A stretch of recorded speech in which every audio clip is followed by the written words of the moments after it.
साबही से बाबा जी करेले पुकार। सब छोड़ा मसहर अपना ला सकहर, सब छोड़ा मसहर अपना ला सकहर।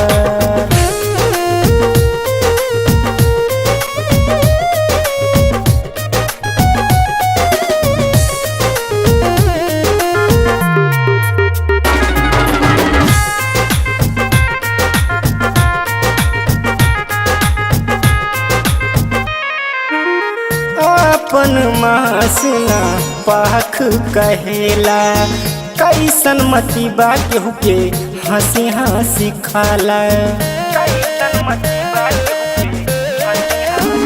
भैया अपन मासना पाख कहेला, कैसन मती बा केहू के हंसी हंसी खाला। मानो मंदिर देहिया के, मानो मंदिर देहिया के कैला सुधार।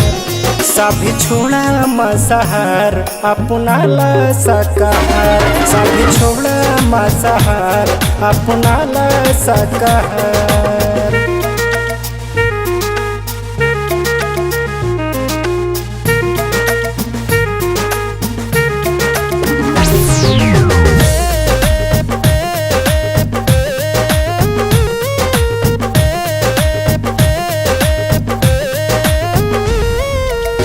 मांस मछली अंडा छोड़ा बनाना कसाई, सब ही से कहा तानी सुना मोर भाई। ए भैया मांस मछली अंडा छोड़ा बनाना कसाई, सब ही से कहा तानी सुना मोर भाई। ना तो हुई दुनिया में, ना तो हुई दुनिया में कुदरती परहार। सब छोड़ा मसहर अपना ला सकहर, भैया छोड़ा मसहर अपना ला सकहर।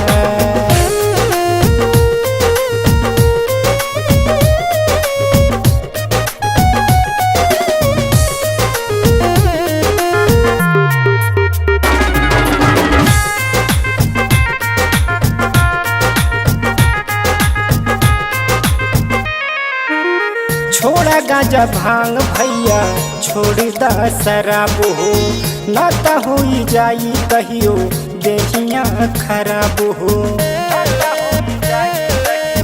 ए भैया छोड़ा गांजा भांग भैया छोड़ दा शराब हो, ना तो हो जाई तोहर देहिया खराब हो।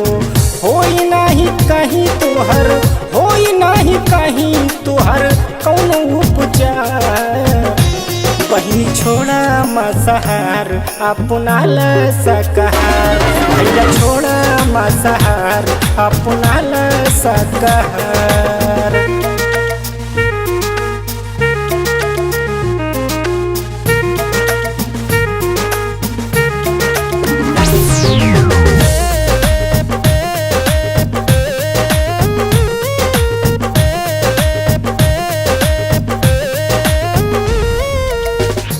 वही समय बा कुछ भी चार बनावा, चल के गुरु शरण अपन गठरी चढ़ावा।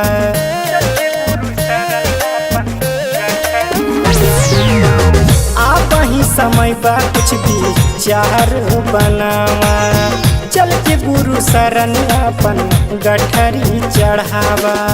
गुरु बिन होई नहीं, गुरु बिन होई नहीं तोहर बेड़ा पार। चाचा छोड़ा मसहर अपना ला सकहर, बाबा छोड़ा मसहर अपना ला सकहर।